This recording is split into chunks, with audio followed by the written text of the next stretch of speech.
अस्सलातु वस्सलामु अला सय्यिदिल अंबिया वल मुरसलीन अम्मा बाद फ़अऊज़ु बिल्लाहि मिनश शैतानिर रजीम बिस्मिल्लाहिर रहमानिर रहीम वला तहसबन्नल्लज़ीना क़ुतिलू फ़ी सबीलिल्लाहि अमवाता बल अहयाउन इंदा रब्बिहिम युरज़क़ून। क़ाल नबी सल्लल्लाहु तआला अलैहि वसल्लम अल हसन वल हुसैन सय्यदा शबाब अहलिल जन्नह इन्नल्लाह व मलाइकतहु युसल्लूना अलन नबी या अय्युहल्लज़ीना आमनू सल्लु अलैहि व सल्लिमू तस्लीमा। दुरूद शरीफ आवाज़ बुलंद अस्सलातु वस्सलामु अलैका या सय्यदी या रसूल अल्लाह व अला आलिका व अस्हाबिका या रहमतल लिल आलमीन। अस्सलातु वस्सलामु अलैका या सय्यदी या रसूल अल्लाह व अला आलिका व अस्हाबिका या जद्दल हसन वल हुसैन। पुश्तों से मैं नसीर हूँ मंगता हुसैन का, पुश्तों से मैं नसीर हूँ मंगता हुसैन का, विरसे में मैंने पाया है सदका हुसैन का।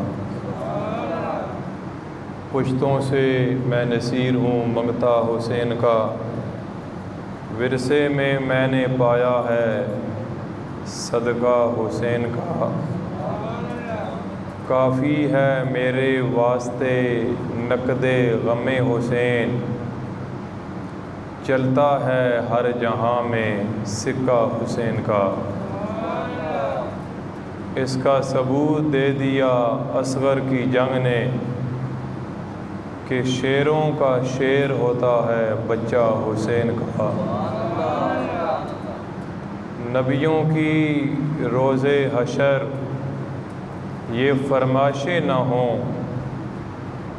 नबियों की रोज़े हशर ये फरमाइशें न हों कि आज़ान हो बिलाल की सजदा हुसैन का।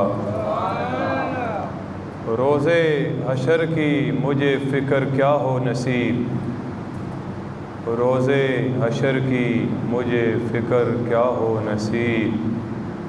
बाहरी हमेशा रहता है पल्ला हुसैन का।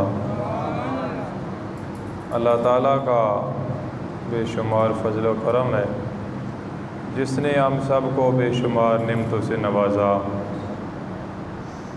9 मुहर्रमुल हराम और आज मुहर्रम शरीफ का दूसरा जुम्मतुल मुबारक, इमाम आली मकाम इमाम हुसैन रज़ियल्लाहु ताला अन्हु का ज़िक्र शुरू किया था कि इमाम आली मकाम इमाम हुसैन रज़ियल्लाहु ताला अन्हु जब आका अलैहिस्सलातु वस्सलाम सजदे की हालत में है और सुबहान रब्बियल आला सरकार ने पढ़ा तो नवासे रसूल आका अलैहिस्सलातु वस्सलाम की पुष्ट पर आके सवार हो गए और नबी करीम सल्लल्लाहु ताला अलैहि वसल्लम ने सजदे को तूल दे दिया, सजदे को लंबा कर दिया कि कहीं मेरा नवासा मेरी पुष्ट से गिर न जाए। नबी करीम सल्लल्लाहु ताला अलैहि वसल्लम के ग़ुलामों को आप देखें, कोई वो हैं कि जिन्होंने आका अलैहिस्सलातु वस्सलाम को सामने बैठ के देखा, कोई आका अलैहिस्सलातु वस्सलाम के सहाबा वो हैं जो दाएं तरफ बैठे और चेहरे वद्दुहा का दीदार किया, कोई वो हैं जो बाएं तरफ बैठ के अल्लाह के महबूब अलैहिस्सलातु वस्सलाम का दीदार किया।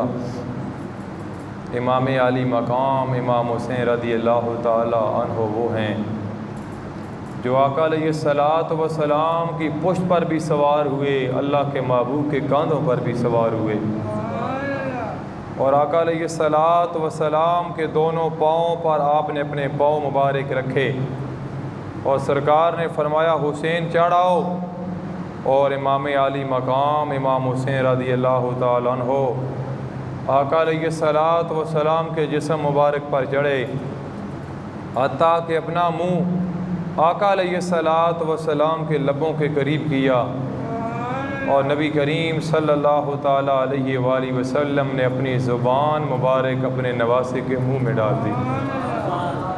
अबू हुरैरा रज़ी अल्लाह ताला अन्हु आप फरमाते हैं इमाम आली मकाम अपने नाना जान की ज़बान को ऐसे चूस रहे थे जैसे खजूर को चूसा जाता है। आका अलैहिस्सलात व सलाम अपनी बेटी खतून जन्नत फातिमा ज़हरा सलामुल्लाह अलैहा आपके घर से करीब से गुज़रे, आपको इमाम हुसैन रज़ी अल्लाह ताला अन्हु के रोने की आवाज़ आई। सरकार के कदमैन रुक गए, दरवाज़े पर दस्तक दी, फरमाया मेरी बेटी मेरे हुसैन को रोने न दिया कर, मैं मुस्तफ़ा हुसैन का रोना बर्दाश्त नहीं कर सकता। मोहब्बत इतनी कि फरमाया बेटी मैं हुसैन का रोना बर्दाश्त नहीं कर सकता। कांधों पर सवार हो गए, सजदे में पुश्त पर सवार हो गए, सजदे को लंबा कर दिया कि मेरा हुसैन गिर न जाए। और पता ये भी है कि 3 दिनों के भूखे प्यासे मैदान करबला में शहीद हो जाएंगे। तो ये दुआ नहीं मांगते कि या अल्लाह मेरे बेटे से मेरे नवासे से वो करबला वाली मुसीबत करबला वाला इम्तिहान टाल दे, लेकिन ये दुआ मांगते हैं अल्लाहुम्मा आतिल हुसैन सब्रम व अजरा, या अल्लाह जब वो मामला आ जाए तो मेरे हुसैन को सब्र भी अता फरमाना, मेरे हुसैन को अजर भी अता फरमाना। सरकार जानते हैं कि जितना बड़ा इम्तिहान होता है इतना अल्लाह की तरफ से इनाम भी बड़ा होता है। अब एक बंदे ने मैट्रिक का इम्तिहान दिया तो उसको सनद मैट्रिक की दी जाएगी। एक ने FSC किया, BSc किया, MSc किया तो उसको वही सनद दी जाएगी जिसकी उसने तैयारी की और इम्तिहान पास किया। अल्लाह फरमाता है इन्नल्लाह हश्तरा मिनल मोमिनीन, बेशक अल्लाह मोमिनों से सौदा करता है। अनफुसहुम, जान खरीद लेता है, व अमवालहुम, माल खरीद लेता है, बिअन्न लहुमुल जन्ना, अल्लाह जान और माल खरीद कर मोमिनों को जन्नत अता करता है। यहाँ इम्तिहान जन्नत का नहीं था, यहाँ जन्नतियों की सरदारी अता करनी थी। और नबी करीम सल्लल्लाहु ताला अलैहि वसल्लम आपने फरमाया बेटा हसन हुसैन आपस में ज़ोर आजमाई करो, मेरे सामने कुश्ती करो। आका अलैहिस्सलात व सलाम के सामने जब कुश्ती शुरू होती है तो सरकार ने फरमाया बेटा हसन हुसैन को ऐसे पकड़ो, हुसैन को ऐसे ज़मीन पे गिराओ। खतून जन्नत फातिमा ज़हरा सलामुल्लाह अलैहा ये मंज़र देख रही हैं और आज कहती हैं बाबा जान हसन तो हुसैन से बड़ा है, आप हसन को बता रहे हैं और हुसैन को क्यों नहीं बता रहे? तो सरकार ने फरमाया ओ मेरी लाडली बेटी फातिमा, हसन को मैं बता रहा हूँ और हुसैन को जिब्रील अमीन बता रहे हैं। तख्तियाँ लिखते हैं दोनों शहज़ादे, तख्तियाँ लिखते हैं और लिख कर मौला मुश्किल कुशा इमामुल औलिया हज़रत अली रज़ी अल्लाह ताला अन्हु की बरगाह में अर्ज़ करते हैं अब्बा जान ये हमने तख्तियाँ लिखी हैं, आप ज़रा फ़ैसला फरमा दें कि दोनों भाइयों में से राइटिंग किसकी ज़्यादा अच्छी है। अली वो अली और जिसने फरमाया कि आका अलैहिस्सलात व सलाम को जब मैंने गुस्ल दिया बाकी जिस्म मुबारक तो साफ़ कर दिया था और चंद कतरे आका अलैहिस्सलात व सलाम की आँखों पे ठहर गए तो मैंने सोचा कि ये भी साफ़ कर दूँ। फिर ख्याल आया अली इस मौके को गनीमत जान अपनी ज़बान वलायत के साथ इन कतरों को चूस ले।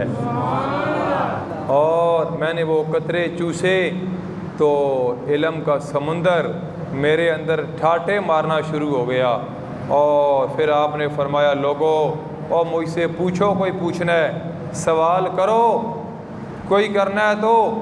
जिब्रील अमीन इंसानी शक्ल में सामने आके पूछते हैं, अली बताओ इस वक्त जिब्रील कहाँ है? आपने निगाह उठाई तो फरमाया, सातों आसमानों में भी नहीं है, अर्श पर भी नहीं है। आपने निगाह को झुकाया तो फरमाया, सातों ज़मीनों में भी नहीं है। और अब रह गए हैं दो बंदे, एक मैं हूँ और एक तू है। या जिब्रील मैं हूँ या तू है। इतना बड़ा इल्म, इतने बड़े फ़ैसले, तो अली के लिए क्या मुश्किल था, तख्तियों को देख के बता देते कि राइटिंग किसकी अच्छी है। फरमाया, बेटा ये मामला थोड़ा मुश्किल है, इस तरह करो कि ये फ़ैसला अपनी वालदा माजिदा से करा लो। रेफ़र कर दिया मौला मुश्किल कुशा ने ख़तून जन्नत फ़ातिमा ज़हरा सलामुल्लाह अलैहा आपकी बरगाह के अंदर। आपने जब देखा दोनों तख्तियों को तो देख के फरमाया, बेटा इस तरह करो ना, ये तख्तियाँ लेके नाना जान की बरगाह के अंदर चले जाओ और जाके फ़ैसला करा लो कि ज़्यादा खुशखती, ज़्यादा राइटिंग किसकी अच्छी है। दोनों शहज़ादे जब जाते हैं तो आका अलैहिस्सलात व सलाम की बरगाह के अंदर तख्तियाँ रख देते हैं। आज कहते हैं, नाना जान हमने तख्तियों को लिखा है, आप फ़ैसला फरमा दें, फ़ैसला फरमा दें किसकी खुशखती ज़्यादा अच्छी है। अब अल्लाह के महबूब अलैहिस्सलात व सलाम एक लम्हे के लिए खामोश हो गए। अल्लाह ने फरमाया अब जिब्रील अमीन को कि मेरा महबूब क्या फ़ैसला करता है देखना। सरकार ने फरमाया, हसन और हुसैन, मैं एक सेब आपकी तख्तियों की तरफ फेंकता हूँ तो जिसकी तख्ती पे सेब ठहर जाएगा, रुक जाएगा, उसकी खुशखती ज़रा ज़्यादा अच्छी होगी। अभी आका अलैहिस्सलात व सलाम उस सेब को फेंकने लगे थे। अल्लाह ने फरमाया, जिब्रील अर्ज़ की, या रब्बे जलील क्या हुक्म है? फरमाया, मेरा महबूब जब सेब को फेंके तो जल्दी जा उस सेब के दो टुकड़े कर दे, एक हसन की तख्ती पे रख दे, एक हुसैन की तख्ती पे रख दे, और फ़ैसला ये हो जाए कि दोनों का ख़त अच्छा है। अगर हसन की तख्ती पे सेब ठहर गया तो हुसैन का दिल टूटेगा, अगर हुसैन की तख्ती पे ठहर गया तो हसन का दिल टूटेगा। मैं खुदा भी नहीं चाहता और मुस्तफ़ा भी नहीं चाहता कि दोनों शहज़ादों में से किसी एक का दिल टूटे। एक हिस्सा हसन की तख्ती पे रख दो और एक हिस्सा हुसैन की तख्ती पे रख दो, तो फ़ैसला हो जाएगा कि ख़त हसन का भी बड़ा अच्छा है, ख़त हुसैन का भी बड़ा अच्छा है। ये है वो अहले बैत, ये है वो बारगाह, ये है वो मकाम उनका। मौलवियों को क्या पता कि अहले बैत का मकाम क्या है, दरवेशों को पता होता है। फिर या किसी की निस्बत दरवेश के साथ हो तो फिर पता होता है। पीर मेरी शाह रहमतुल्लाह ताला अलैह से पूछा गया, बंदा कब मौलवी अपने आप को खिला सकता है? और फरमाया, जब तक 4 किताबें न पढ़े वो अपने आप को मौलवी नहीं खिला सकता। इधर तो बंदा जिसने दाढ़ी रखी, लोग मौलवी साहब, सूफ़ी साहब, लोगों ने नाम रख दिए, दाढ़ी वाले को मौलवी, दाढ़े वाले को सूफ़ी।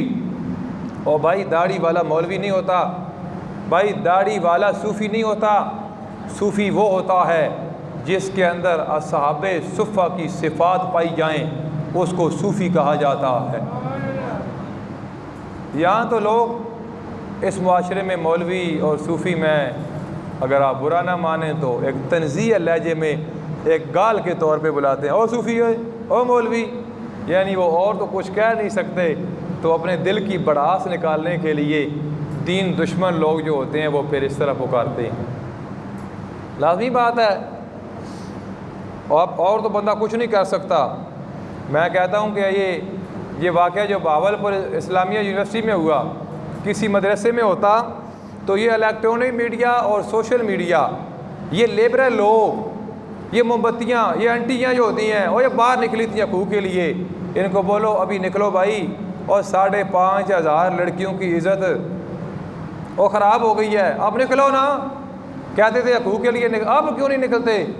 सारे चुप हैं, सारे खामोश हैं। ये बड़ा मुश्किल है भाई। ओए मरे हुए यजीद को बुरा कहना आसान है, और ज़िंदा यजीद के मुकाबले में खड़ा होना ये हुसैन का काम ही है। बड़ा मुश्किल काम है भाई। लोग, बिरादरियाँ, रिश्तेदारियाँ ये नहीं छोड़ सकते। ये वाक़या करबला है, ये मेरे इमाम का मिशन है। आप देखें क्या सबक दिया है मेरे इमाम ने। और फरमाया किसी हाजतमंद की एक हाजत पूरी कर देना 1 महीने के इत्काफ से बेहतर है।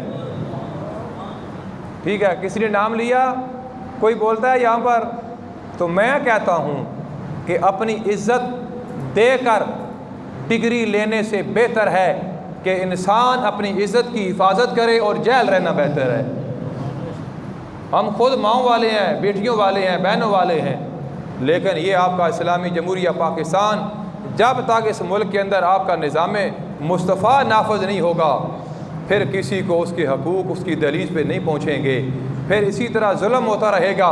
कभी वो जनाब बदमाशी बिजली के बिलों की सूरत में होगी, कभी जनाब ये जज के घर बच्ची पर तशद्दुद होता है, तो वो बच्ची कल जनाब फौत हो जाती है और FIR उस पर काटी जाती है जिसने शाह फैसल मस्जिद के सामने फरमानुल्लाह ने रेडी लगाई हुई थी।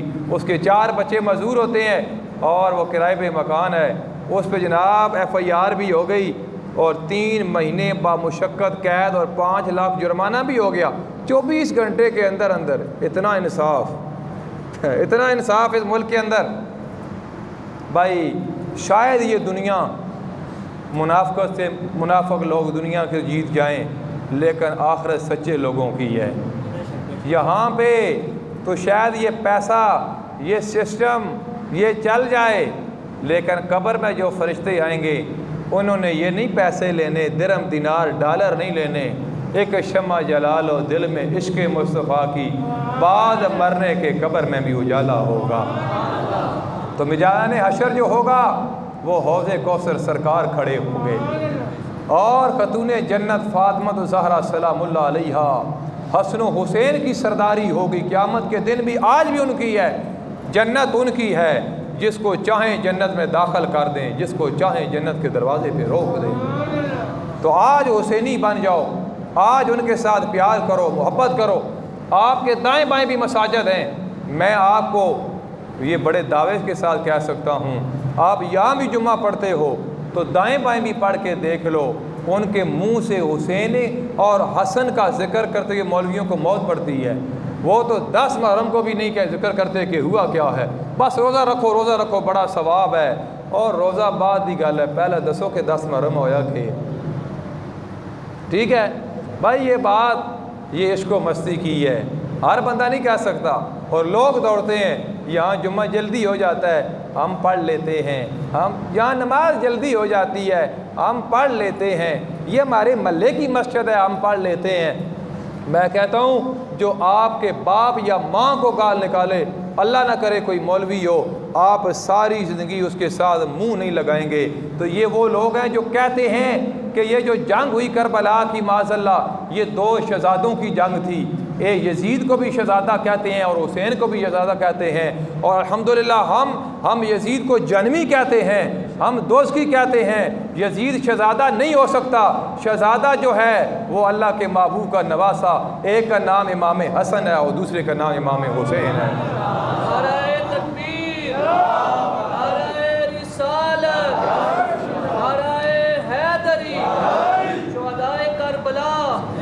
इतनी तो बंदे के अंदर गैरत हो, इतनी तो हो, बंदे के घर का मामला हो, बंदा फैर मार जाता है। और क्यों बेटी को मार दिया, क्यों बहन को मार दिया, इज़्ज़त की खातर मार दिया, ऐसा उसने कदम उठाया था। यहाँ लोग कत्ल कर देते हैं। और भाई जहाँ अहले बैत की इज़्ज़त का मामला हो, और नहीं बस मजबूरियाँ हैं, मानते तो नहीं हैं, हम पढ़ लेते हैं, बस आप पढ़ा करो फिर। लेकिन मैं तो एक बात कहता हूँ कि नमाज उसी इमाम के पीछे होती है कि इमाम और मुक्तदी की 6 शराइत हैं। उन 6 में से एक ये है, इमाम और मुक्तदी का अकीदा एक होना चाहिए। इमाम अगर अहले बैत को नहीं मानता आप पीछे खड़े हो गए, आपकी नमाज कैसे है? भाई अकीदा एक होना चाहिए दोनों में से। इमाम का अकीदा और है, नमाजी का और है, नमाज ही नहीं है, बात ख़त्म। भाई ये मैं आप उन्वान उधर चला जाएगा, मैं वैसे भी हम पुरअमन लोग हैं, लेकिन हक़ कुछ बयान करना भी हमारी ज़िम्मेदारी है। अबू दाऊद शरीफ की हदीस है कि सरकार ने सहाबी के बारे में फ़रमाया नमाजियों को कि आपके पीछे इसकी नमाज नहीं हुई। सियासता की हदीस है और लोगों आपकी इसके पीछे नमाज नहीं हुई। आज की अल्लाह के महबूब आपका कंपेनियन है और सहाबी है आपका, आपने इमाम दिया है और फरमाते हो इस इमाम के पीछे नमाज नहीं हुई। फरमाया इसने काबे की तरफ मुँह करके थूका है। अब वो थूका जान के है या गलती से हो गया, इसके पीछे नमाज नहीं हुई, इसने काबे की बेअदबी की। तो सरकार तो फरमाया मेरे इमाम ने हाजिया और शनशाह का रोज़ा देखो, काबा तो देख चुके हो, काबे का काबा देखो, जो काबे की बेअदबी करे साबिए रसूल हो उसके पीछे नमाज नहीं होती। तो जो सरकार की बेअदबी करे, जो काबे का जो काबा है उनकी बेअदबी करे, उनके पीछे नमाज कैसी है? ये लोगों ने म्यार बनाया। भाई अपने अंदर इतना पैदा करो, कोई दमखम पैदा करो, मौलवी को देखे ऐसे उसके फॉलोअर ना बन जाओ, आंखें बंद करके नहीं उसको देखो ये अहले बैत का भी नाम लेता है, ये पंजतन पाक को मानता है कि नहीं मानता। उससे पूछो भाई तेरा अकीदा क्या है? मुहर्रम का महीना गुजर जाए, मौलवी के मुंह से बंदा अहले बैत का नाम ही ना सुने, अफसोस नहीं है? इमाम आली मकाम इमाम हुसैन रज़ी अल्लाह तआला अन्हु, आपने अपने नाना जान के कंधे पर सवारी की। अल मुख्तसर ये सन 60 हिजरी अबू हुरैरा रज़ी अल्लाह तआला अन्हु अल्लाह की बरगाह में दुआ मांगते थे, या अल्लाह मुझे सन 60 हिजरी से पहले मौत दे दे। लड़कों की हुकूमत आ जाएगी, बड़े मामलात ख़राब हो जाएंगे, या अल्लाह मैं दुआ मांगता हूँ कि सन 60 हिजरी से पहले मुझे मौत दे दे। अल्लाह ताला ने आपकी दुआ को कबूल किया। सन 60 हिजरी से पहले आपकी मौत आ गई, लेकिन यार बता गए कि अहले बैत के साथ मोहब्बत इस तरह की जाती है। इमाम आली मकाम इमाम हुसैन रज़ी अल्लाह तआला अन्हु सवारी पे सवार हैं, अबू हुरैरा ने उस सवारी की रस्सी, उस सवारी की मुहार को पकड़ा हुआ है। पिछले ना बोले सुभान अल्लाह के मस थोड़ा बिल आ जाए। और बिजली की बिना यूनिट महंगी की 8 रुपए, ठीक है ना, ये बोलन तो कोई ना टैक्स हो, लेकिन हो सकता है ला भी देनो कोई इतबार इन्हें नैने एक सा ही रह गए साढ़े जिन्हें टैक्स को नहीं लगे, बाकी शहर रही कोई नहीं, लेकिन फिलहाल अल्लाह लगे कोई नहीं तो तुम आख सकते हो सुभान अल्लाह, ठीक है ना। तां कि क़यामत दा दाड़ा है और बीबी पाक दी सवारी आवे हसन हुसैन हो तो आखन यार ये आमना मस्जिद दीवाने बैठे सुन, दुनिया नफसा नफसी जाई तो, लेकिन ये बगैर किसी लालच तो ये जिक्र करते भी है तो जिक्र अहले बैत सुनते भी है। रस्सी पकड़ी है और अर्ज़ की है मेरे इमाम आली मकाम, एक मेरे दिल की आरजू है, अगर इजाज़त हो मैं पूरी कर लूँ। आपने फरमाया अबू हुरैरा ओ मेरे नाने के साथी हो, बड़े उम्र वाले हो, हदीसों के रावी हैं आप, क्या आरजू है आपके दिल की? अर्ज़ की कि मेरे दिल की आरजू ये है कि मैं अपने सर से इमामा शरीफ उतार कर आपके नलैन मुबारक, आपके जूतों मुबारक को मैं साफ़ करना चाहता हूँ। अबू हुरैरा रज़ी अल्लाह तआला अन्हु ने, अल्लाह कुरान में नहीं फरमाया मोहब्बत करो, तरीका नहीं बताया, तरीका साहबा ने बताया कि अहले बैत के साथ मोहब्बत कैसे की जाती है। आपने अपने सर मुबारक से इमामा शरीफ उतार कर इमाम आली मकाम इमाम हुसैन रज़ी अल्लाह तआला अन्हु आपके जूते मुबारक, आपके नलैन मुबारक आपने साफ़ कर दिए। इमाम आली मकाम जब अमीर मुआविया रज़ी अल्लाह तआला का विसाल होता है सन 60 हिजरी, अब यजीद बैत ले रहा था। अब यजीद को बड़ा मसला ये था कि हज़रत अब्दुल्ला इब्न उमर, हज़रत अब्दुल्ला इब्न ज़ुबैर, इमाम आली मकाम इमाम हुसैन रज़ी अल्लाह तआला अन्हु, बाद लोगों ने हज़रत बकर सिद्दीक़ रज़ी अल्लाह तआला के बेटे का नाम लिखा है, लेकिन जो मुस्तनद बात है वो ये है कि उनका विसाल पहले हो चुका था। ये 3 लोगों के लिए मसला था। उसने ख़त लिख दिया जो मदीने का गवर्नर था, कि बैत लो और अगर मान जाएं तो ठीक है, वरना सर कलम कर दो। माज़ल्लाह अस्तग़फिरुल्लाह।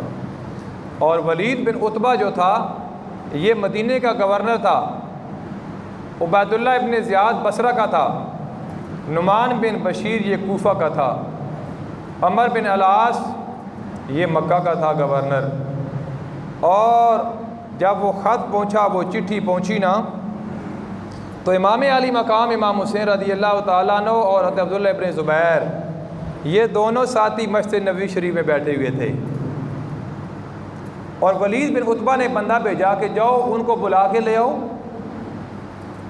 जब कासद आपको बुलाने के लिए आया, और टाइम भी ऐसा था कि वलीद बिन उतबा ऐसे टाइम में लोगों को मिलता भी नहीं था और आप भी नहीं मिलते थे।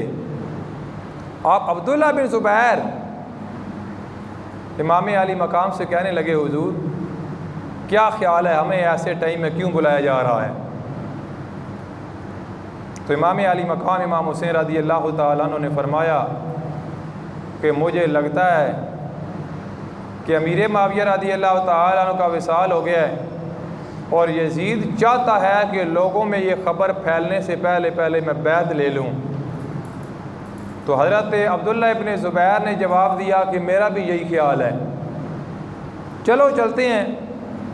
जब उठे, हज़रत अब्दुल्लाह इब्न ज़ुबैर कहने लगे कि है इमाम अली मकाम इमाम हुसैन रज़ियल्लाहु ताला अन्हु, आप वलीद बिन उतबा के दरबार में न ला जाएं, मुझे ख़तरा है, आपकी जान को ख़तरा हो सकता है। आपने फरमाया मैं इस तरह जाऊँगा कि कुछ अहले बैत के बंदे भी लेके जाऊँगा, कुछ अपने दोस्त भी लेके जाऊँगा, और उनको दरवाज़े पे खड़ा कर दिया कि आप दरवाज़े पर खड़ा रहें, मैं अंदर जाता हूँ। अगर मेरी आवाज़ बुलंद हो तो फिर आप अंदर आ जाएं, अगर मैं आपको बुलाऊँ तो आप अंदर आ जाएं, आप दरवाज़े पे मेरा इंतज़ार करें। इमाम अली मकाम इमाम हुसैन रज़ियल्लाहु ताला अन्हु, यहाँ लोग एक प्लेट चावल की खातर वोट दे देते हैं, लोग 1000 2000 की खातर वोट पूरे घर के भेज देते हैं। ये है मेरे इमाम का मिशन, ये मेरे बैत क्या थी, वोट ही था ना, और मेरे इमाम ने वोट नहीं दिया। मेरे इमाम ने फरमाया वलीद बिन उतबा बुलाया है, क्या मामला है? वलीद बिन उतबा अहले बैत के साथ मोहब्बत करने वाला था,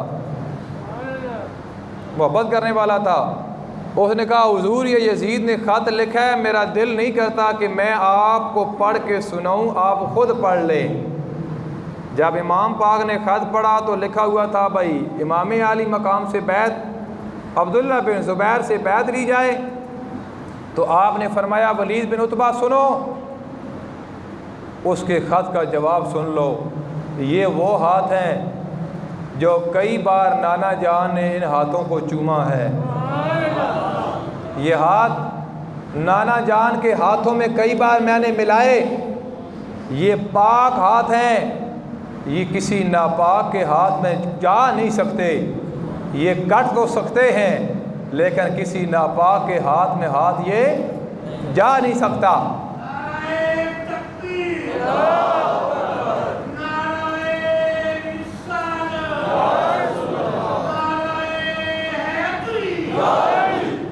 आप अल मुख्तसर, ये मरवान ने बड़ी शरारत की, कहने लगा ओ वलीद बिन उतबा, इमाम पाक को जाने दिए, आप दोबारा काबू नहीं आएंगे।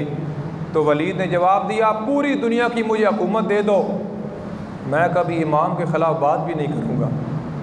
यजीद ने फिर आपको मज़ूल कर दिया, हटा दिया।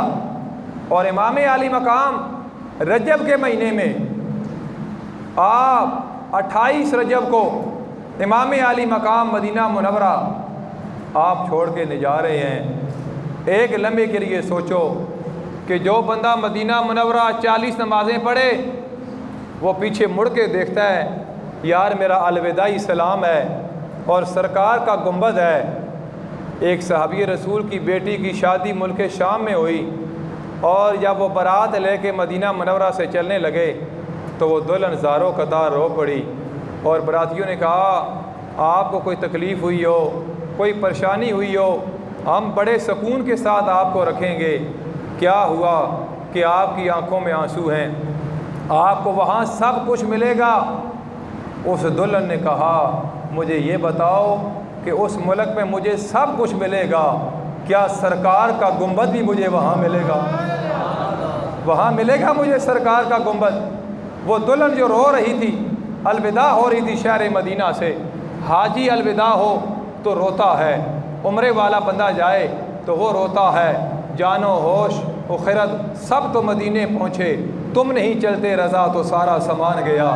मदीने की बात भाई, बात यह है जब आपने आखिरी सलाम अपने नाना जान के रोज़े पे पेश किया होगा, जब आखिरी सलाम अपनी वालदा माइदा खतून जन्नत फ़ातिमा ज़हरा सलामुल्लाह अलैहा आपकी कब्र मुबारक पर पेश किया होगा, आप बताओ कि उस वक्त आपके दिल की कैफियत क्या होगी।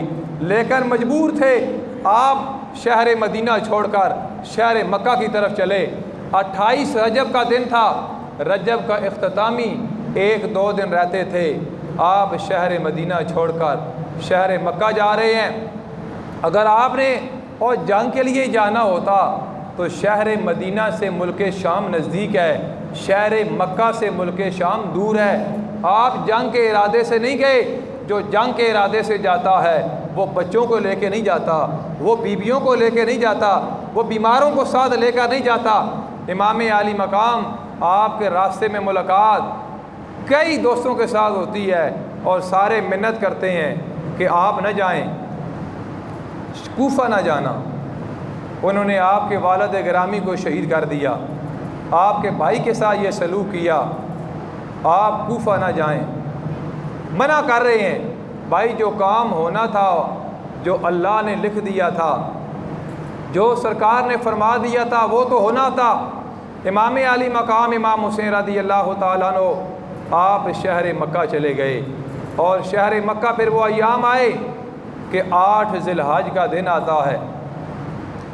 अब लोग हज पढ़ रहे हैं, अब लोग जमा हैं वहाँ पर, और कोई किसी ने कहा ऐ इमाम आली मकाम आप हज तो पढ़ लें, और आपने फरमाया मैंने ज़िंदगी में 25 हज पहले पढ़ चुका हूँ। 25 मरतबा इमाम आली मकाम इमाम हुसैन रज़ी अल्लाह तआला अन्हु हज अदा कर चुके थे। आप पे कोई हज फ़र्ज़ नहीं था कि आप हज छोड़ के जा रहे हैं, लेकिन आपने फरमाया लोगों तुम्हारा हज ये होगा कि हज अदा करोगे, उसके बाद कंकरियाँ मारोगे, ये सारे मामलात करके आप अपना इहराम तो खोल दोगे। लेकिन हुसैन ने वो इहराम अब बांध लिया है जो 4-5 दिनों के बाद नहीं खुलेगा। ये मैदान करबला में अब जब मेरा सर सजदे से जुदा होगा, जिस्म से जुदा होगा, फिर उस वक्त ये इहराम खुल सकता है। अब मैंने जो इरादा कर लिया है, जब नबी करीम सल्लल्लाहु ताला अलैहि वसल्लम ने अपने नवासे को कांधों पे सवार किया था, दादे बैठे हो, नाने बैठे हुए हो, जब बच्चे को बिठाया जाता है, बच्चे की एक टांग इस तरफ कांधे पर होती है और एक टांग बाएं तरफ होती है। ये इमाम आली मकाम इमाम हुसैन रज़ी अल्लाह तआला अन्हु अपने नाना जान के कांधे पर सवार हैं। और जब बच्चा सवार होता है ना, तो फिर जिसने सवार किया होता है वो बच्चों के पाँव को पकड़ लेता है, इसी तरह है। और जो कांधे पे बैठता है वो बच्चा दोनों हाथों के साथ सर पे हाथ रख लेता है। बात समझ आ रही है? और इमाम आली मकाम इमाम हुसैन रज़ी अल्लाह तआला अन्हु जब सवार हुए तो सरकार के इमामे पर हाथ हैं और सरकार के दोनों हाथ मुबारक इमाम हुसैन रज़ी अल्लाह तआला अन्हु के पाँव को पकड़ा हुआ है।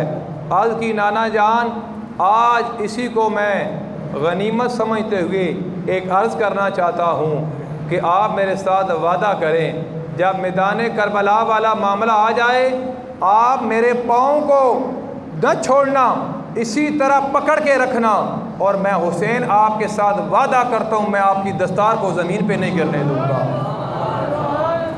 मकाम तो आप सहाबा से पूछें कि उन हस्तियों का मकाम क्या था कि हज़रत उमर रज़ी अल्लाह तआला अन्हु जैसा बंदा, हज़रत उमर जैसा बंदा, आपने अपने हसन हुसैन को जब बुलाया तो आपने उनका वजीफ़ा जो माल तकसीम किया, मुख्तलिफ़ रवायात हैं समझाने के लिए, 1-1 हज़ार दिया और अपने बेटे को आपने 500 दिया।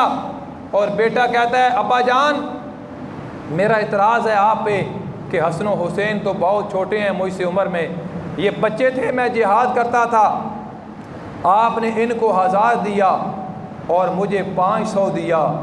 आपकी आंखों में आंसू आ गए और फरमाया मेरा बेटा, छोटा मुंह और बड़ी बात, तू कहता है उनको 1000 दिया और मुझे 500 दिया, मुझे एक बात का जवाब दे कि क्या जैसे हसन हुसैन के नाना है तेरा नाना ऐसा है? जैसे हसन हुसैन की वालिदा है तेरी वालिदा ऐसी है? जैसे हसन हुसैन का बाप है तेरा बाप ऐसा है? और हज़रत उमर के बारे में इंग्लिश में जो अंग्रेज़ ने रिसर्च लिखी वो कहता है उनके अंदर कौन सी खूबी थी। मैं बात ख़त्म करने की तरफ जा रहा हूँ, टाइम आखिरी 5 मिनट है।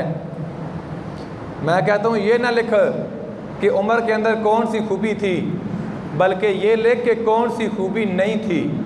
बहरहाल चलो उसकी अपनी एक रिसर्च है। वो इंग्लिश में लिख के कहता है ना कि बस उमर जो थे ना वो चेहरे शनास थे, वो बंदे को देख के समझ जाते थे इस बंदे से कौन सा काम लिया जाए। बस मिसाल के तौर पे आपने जज लगाया तो ताबी को लगाया, साबी को नहीं, ताबी को, उसके अंदर क्वालिटी थी तो आपने लगाया। और आपने ज़ईफ़ुल उमर सहाबा को 19 साल के नौजवान की क़यादत में भेजा जिहाद के लिए, क्योंकि ये वो काम नौजवान कर सकता था, वो बूढ़े नहीं कर सकते थे। तो फ़ारूक आज़म रज़ी अल्लाह ताला चेहरा शनास थे। तो आपने वो मंज़र जब सरकार ने इमाम अली मकाम को कांधों पे उठाया और गली का मोड़ मुड़े तो देख के आपने फरमाया कितनी अच्छी सवारी है। तो सरकार ने फरमाया उमर चुप हो जाओ, ये न कहो, ये सिर्फ न देखो कि सवारी कितनी अच्छी है, बल्कि ये देखो मेरे कांधों पे सवार कितना अच्छा है। ये देखो, लोग तो इमाम अली मकाम को ऐसे पेश करते हैं ना, वो हमारे अक्सर उलमा इस तरह पेश करते हैं कि को वाक़या गुजरा अल्लाह और होया तो एक और देख रहे सुन हैं, इमाम अली मकाम को बेबस साबित करते हैं। और नहीं, मियाँ साहब फरमांदा, आपने फरमाया कि कुव्वत होनिया और ज़ोर न लाया और मन बैठे रज़ाई। कुव्वत होनिया ज़ोर न लाया, मन बैठे रज़ाई, भूखे प्यासे टुर चले दीन दुनिया दे साई। उनका मकाम कि अगर हज़रत इस्माइल एड़ी मारें तो पानी का चश्मा जारी हो सकता है, तो क्या अली असगर, अली अकबर, औनो मोहम्मद, इमाम अली मकाम, हज़रत कासम, क्या वो वहाँ इशारा कर देते तो ये नहर फरात क्या चीज़ है, हौज़े कौसर मैदान करबला में आपके कदमों में आ जाता। लेकिन आप राज़ी हो गए अल्लाह की रज़ा पे कि कुव्वत होनिया ज़ोर न लाया, मन बैठे रज़ाई, भूखे प्यासे टुर चले दीन दुनिया दे साईं। मकाम रज़ा कहा इसको जाता है कि अल्लाह की रज़ा पे राज़ी हो जाना। वो ये जो सारी मोहब्बतें हैं ना, सारी अकीदतें हैं, ये बात वजह के साथ सोने फिर नमाज़ पढ़ते हैं, उन्वान तो चलता रहेगा इंशाअल्लाह। मुझे फिर लोग तो बड़ी एहतियात करनी पड़ती है, लेकिन अहले निस्बत भी फिर बात जो है वो है। पीर सैयद नसीरुद्दीन नसीर शाह रहमतुल्लाह ताला अलैह जब आप हयात थे ना, तो जो बंदा इमाम अली मकाम इमाम हुसैन रज़ी अल्लाह ताला के रोज़े पे झाड़ू मारता है ना, वो गोला शरीफ आया और उसने आके कहा हुज़ूर मैं वहाँ सफाई करता हूँ आपके रोज़ा मुबारक पर, और मैंने ख्वाब में देखा कि इमाम अली मकाम इमाम हुसैन रज़ी अल्लाह ताला मिंबर पे आप तशरीफ़ फरमा हैं, आपके दाएं बाएं आगे पीछे कागज़ के टुकड़े हैं और एक टुकड़ा आपके हाथ मुबारक में है। और मैंने पूछा कि हुज़ूर ये क्या है? आपने फरमाया ये लोगों की मोहब्बतें हैं, ये लोगों की अक़ीदतें हैं जो मेरी बारगाह में पेश करते हैं। ये इस साल जो लोगों की मोहब्बतें मेरी बारगाह में पहुँची वो हैं, और एक मेरा बेटा है जिसका नाम नसीरुद्दीन नसीर है, ये कलाम मेरी बारगाह में उसने पेश किया है, मैं अपनी बारगाह में उसको कबूल किया है और मेरे नाने ने अपनी बारगाह में कबूल कर लिया है। और तू जाके मेरा सलाम दे और मेरे बेटे को सिर्फ इतना कह दे कि तेरा लिखा हुआ कलाम मेरी बारगाह के अंदर भी कबूल हो गया है और मेरे नाने की बारगाह के अंदर भी कबूल हो गया है। कोई शेर पढ़े और कोई उनके नाम पे सबील लगाए और कोई देग लगाए और फतवे लोग शुरू तो लगे लान, ए जायज़ है, ए नहीं जायज़। छोड़ो लोगों को, आपका जो दिल का मुफ्ती है आप उससे फतवा लें कि अहले बैत के साथ मोहब्बत करनी चाहिए या नहीं करनी चाहिए। पीर मीर शाह रहमतुल्लाह ताला अलैह फरमाया, अहले बैत का इससे बढ़ के मकाम क्या हो सकता है? जब तक नमाजी अहले बैत पे दुरूद न पड़े उसकी नमाज ही कबूल नहीं होती। तो वो ये कलाम जो आखिरी सजदे पे पीर साहब ने लिखा, आप ये मोहब्बत और तवज्जो के साथ सुने और उसके बाद इंशाअल्लाह नमाज पढ़ते हैं। पीर साहब ने सजदे पे लिखा था कि जिसकी जुर्रत पे जहाने रंगो बू सजदे में है, आज वो रम्ज़ आशनाए सिरे हु सजदे में है।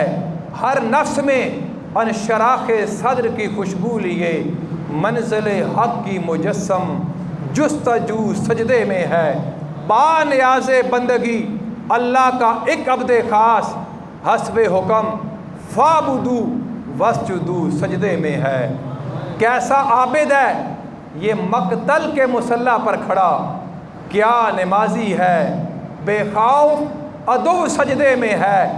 ऐ हुसैन इब्ने अली तुझको मुबारक ये उरूज कि तू आज अपने खुदा के रूबरू सजदे में है। इब्ने ज़ारा तेरी इस शान इबादत पर सलाम के सर पर कातल आ चुका है और तू सजदे में है।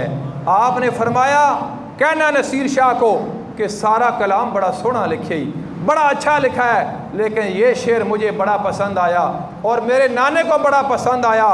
वह शेर जो आपके सामने पढ़ रहा हूँ, अल्लाह अल्लाह तेरा सजदा शबीए मुस्तफ़ा, अल्लाह अल्लाह तेरा सजदा शबीए मुस्तफ़ा, जैसे खुद ज़ाते पैगंबर हू बहू सजदे में है।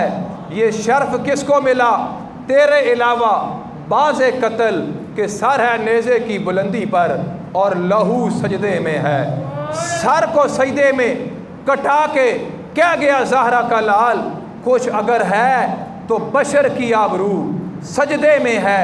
कौन जाने कौन समझे कौन समझाए नसीर, कौन जाने कौन समझे कौन समझाए नसीर, आबिद व महबूद की जो गुफ्तगू सजदे में है।